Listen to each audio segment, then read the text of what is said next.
Welcome to Save Asability, a podcast to educate and inform you about disability employment issues. My name is David D'Arcangelo, and I'm your disability policy expert. Top 5 assistive technology devices. That's what we're talking about today on Save Asability. It's great to be back with you. David D'Arcangelo, another episode. And we've had great reaction to we've been doing some top 5 lists, top 10 lists, different keys, things like that. And I think people really like that. I think people understand that we're curating these lists. These lists are not necessarily data-driven or, a full list. What we're trying to do, though, is give people an understanding of some of the larger devices, or we did design principles. We did universal design. That was another one. So to give people an understanding of that, and they've liked it. So if you have ideas, please put them in the comments or send us an email and we'll be sure to look into it for you. So today we're talking about the top 5 assistive technology devices. And really, what's this about? It's really about empowering people with disabilities and providing them the tools they need to be successful. Okay. And we'll get right into it. Let's get right into it. To me, the number one assistive technology device, you may not necessarily think of it as an assistive technology device, but it's right here. This is an Android phone, but the iPhone or smartphone, right? This has changed my life as a person with a disability, and I'm sure it's changed numerous other people's lives with disabilities as well, because really the amount of technology that is contained within here as a device and the applications or the apps that can be on these devices really has done so much to be able to, I mean, if you were to look at my phone, like my gallery, all of the things I take pictures of, because I can't see and I'm zooming, right? So I would assert that this is the number one assistive technology device for people with disabilities. So because it's so pervasive, everyone has it. It helps everyone. It does so many different things. It looks things up. It helps you see things. It provides you, all kinds of information and really helps level the playing field for so many different prevalence types. That's the other thing. It's not really just one prevalence type of disability that benefits from that. I would assert it's nearly all of them, because so many of the other technologies that we're going to talk about, this can act as like a hub or like, a piece of that puzzle. So that would be the number one thing. All right, number 2. Now, I'm a little biased because I'm a low vision user. So I'm making number 2 screen readers, okay? Screen readers such as JAWS, Zoom Text, built-in accessibility that Microsoft has, voiceover features. And really, who it helps is like blind and low vision users, and some people both with and without disabilities, by the way, okay, that can benefit from, or that like the higher contrast and, the larger screen resolution, things like that. And really, though, what can JAWS do? JAWS converts what's on the screen into text and speech, right? Or even a Braille output. But it essentially reads the screen. So you can think of the cursor starting up in one, the top left-hand corner of the screen and going and reading, and it will read everything for that blind or low vision user.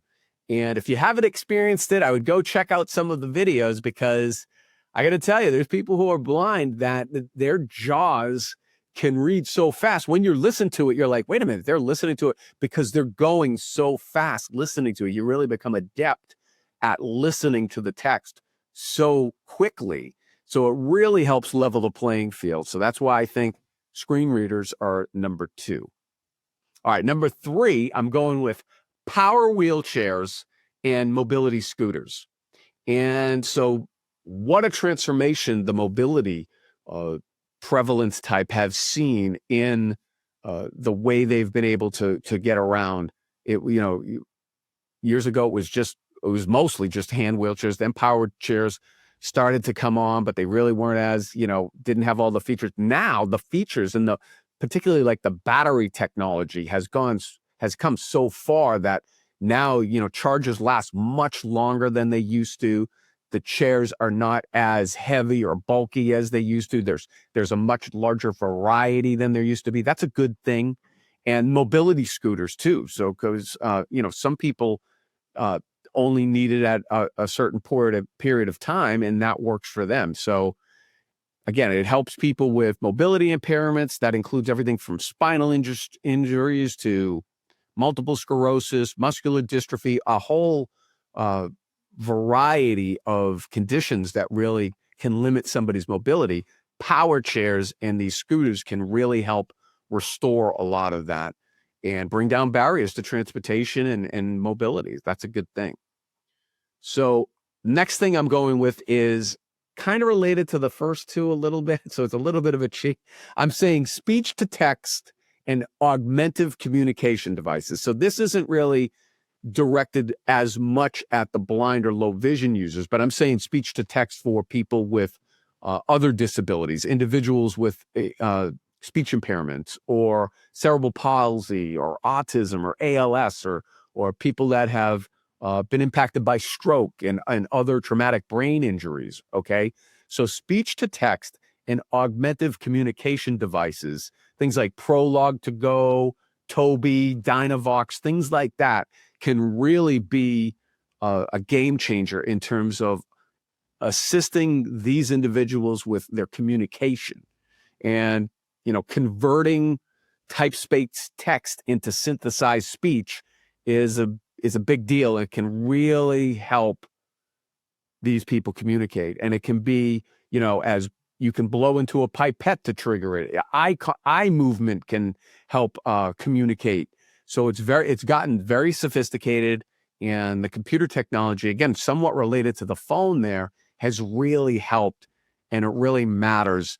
And it's giving individuals who their verbal communication was either didn't exist or very limited, it's now giving them a voice. And that to me is a game changer. That's a good thing. So that's why it's on our list here. All right. So the next one is smart home assistive devices. And so these devices, whether it be Alexa, Google, smart plugs, the whole range of technologies that have come out. Back in the day, it used to be the clapper, clap on, clap off, right?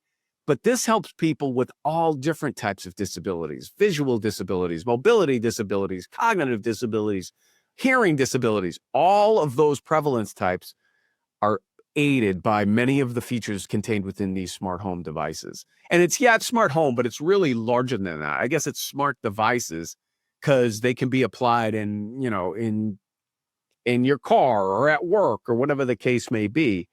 But, this enables like voice activated controls or flashing lights, like a visual display instead of an auditory display, or vice versa, an auditory display instead of a visual display. So, you can control things, lights, thermostats, doors, all kinds of things that, a person with a disability, because of their limitation, their disability challenge, may have difficulty with.